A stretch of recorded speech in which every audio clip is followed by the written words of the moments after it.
Patrick Thomas pour le Fashion Post, de retour à Paris dans le 20e arrondissement au Café Martin, et cette fois-ci directement dans les cuisines avec Nicolas Froment, le chef des cuisines, pour justement un défi qu'on t'a lancé, à savoir proposer un repas autour du jambon de Parme et des rosés Tavel. Alors qu'as-tu concocté pour les lecteurs et les lectrices du Fashion Post? Alors en amuse-bouche, on a une petite déclinaison de jambon de Parme avec une crème de Saint-Moré à l'intérieur, donc agrémentée avec quelques petits accompagnements.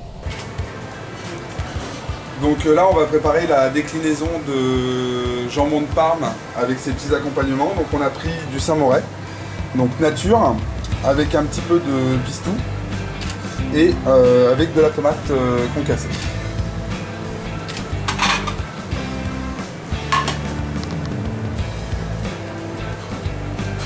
Là on a le jambon de Parme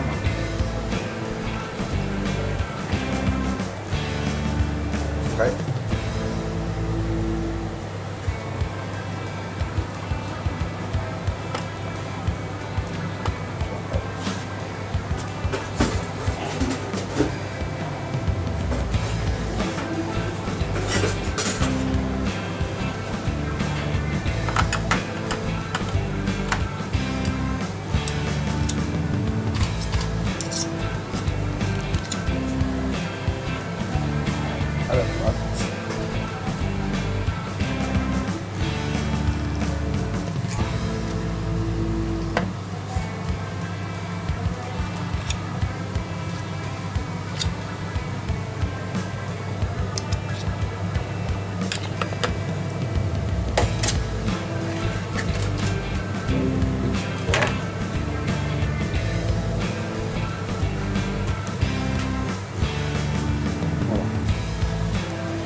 Donc après, pour la présentation, on peut le couper selon l'envie.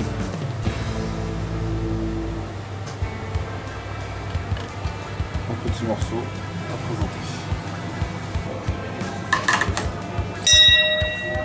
Ok, des zakouski froids. Voilà, des antipastiques.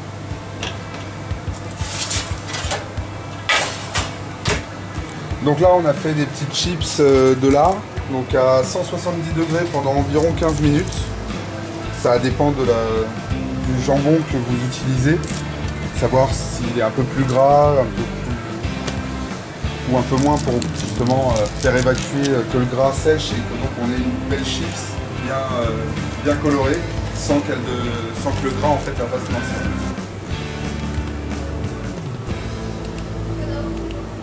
Pourquoi on les met dans la farine? Alors on les met dans la farine parce qu'ils ont une tendance, le foie gras a une tendance à fondre complètement. Donc du coup on va créer une croûte pour avoir un foie gras en fait qui va rester entier et qui ne va pas complètement fondre. Et du coup en fait il va être chaud sans perdre trop de gras et on aura donc la possibilité d'avoir un beau foie gras bien entier.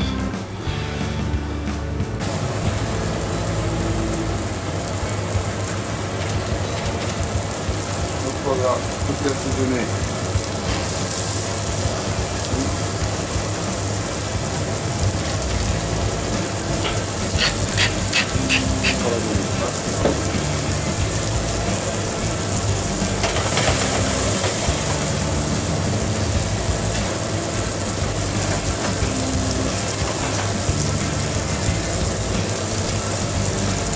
Donc à la maison, on peut faire ça avec une fourchette classique.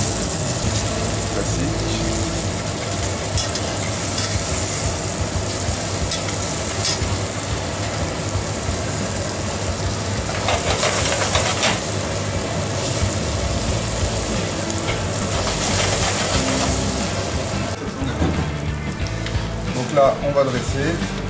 J'ai pris une deuxième petite assiette.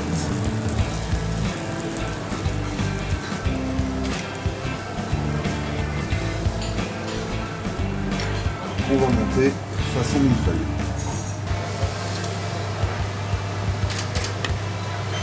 Voilà.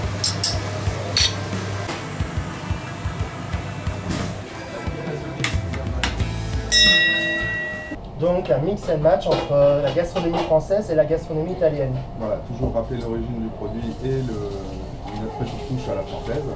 Ensuite, on aura un pavé de cabillaud en croûte de jambon de Parme avec des pommes de terre grenaille rôties au four. Et le plat, donc le pavé de cabillaud croûte au parmesan avec les pommes de terre grenaille rôties au four. Donc là, on a 2 beaux pavés de cabillaud qu'on va juste assaisonner avec un petit peu de sel et de poivre. Et direct à la poêle.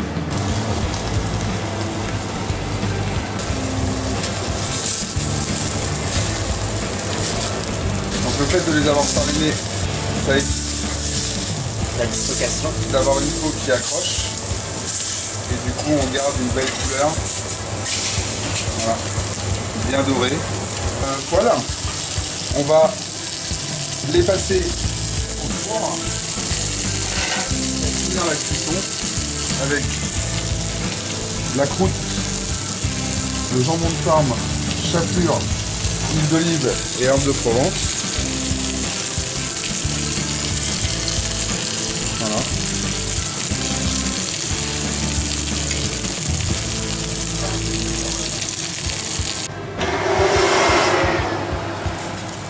Donc là, nous avons notre poisson.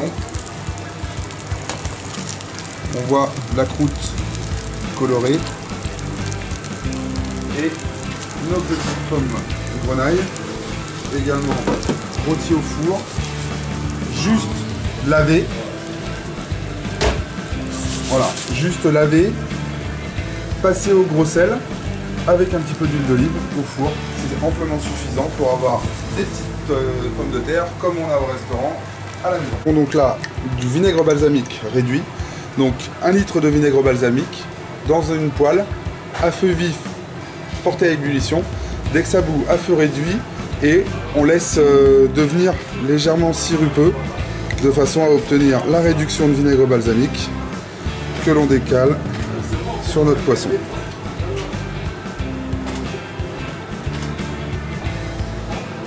Voilà, un petit peu d'herbe sur nos pommes de terre, et voilà. Poisson et viande, c'est intéressant. On essaye de continuer dans le challenge. Et en dessert, on aura une tartelette aux fruits rouges avec une chantilly au jambon de Parme. Que l'on va donc incorporer à notre crème fouettée. Allons-y. Et ensuite dresser.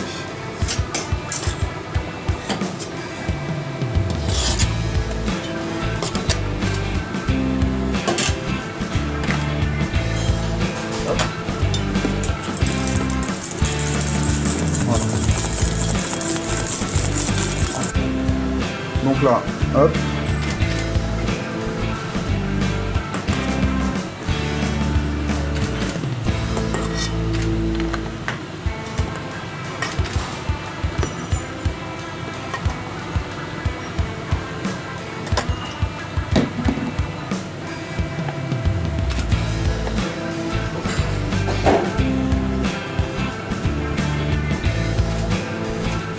On remet notre petit accompagnement une demi-heure au frigo, juste pour laisser le temps à la chantilly de refiger un petit peu et d'avoir une belle tarte.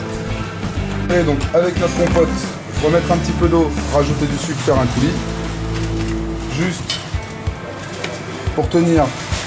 Hop. Et notre petite chantilly au jambon de Parme qui vient enrober notre tarte. Une chantilly au jambon de Parme, donc c'est, je veux dire, c'est le point quand même le plus compliqué. C'est ça, c'était le point le plus compliqué, c'était d'imaginer un dessert avec du jambon de Parme. Donc on va goûter et voir si... Eh ben, écoute, on est curieux, on est impatient de découvrir comment tu prépares ces différentes recettes et surtout de déguster. Voilà, bah, oui. A tout de suite. Donc avec l'oeuvre de Tabel. Donc les antipastis, déclinaison de jambon de Parme au Saint-Moret, donc avec les 3. Donc je te laisse déguster. Merci.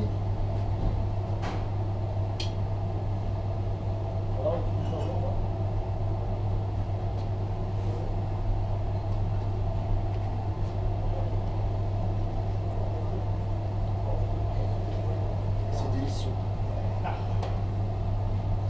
et ça se marie parfaitement bien avec le vin. C'est juste magnifique. Alors on poursuit avec le château de Trinquevedel. Alors, donc là, pareil. Donc notre entrée au foie gras poêlé et aux chips de jambon à déguster.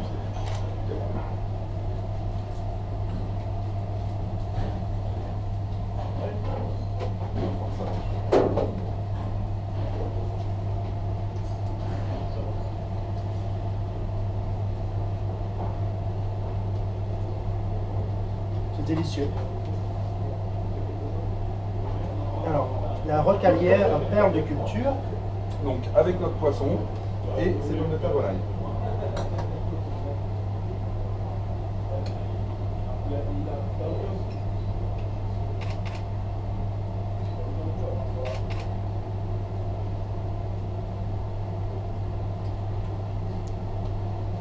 Et enfin en dessert.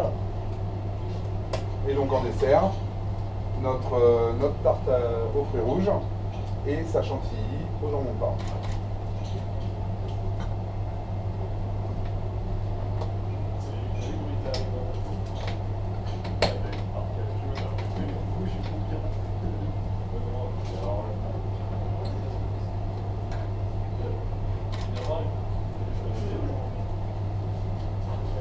C'est délicieux. Bravo. Bravo, c'est vraiment délicieux. Défi réussi. Bravo encore une fois Nicolas. Merci. Et à très bientôt. À très bientôt.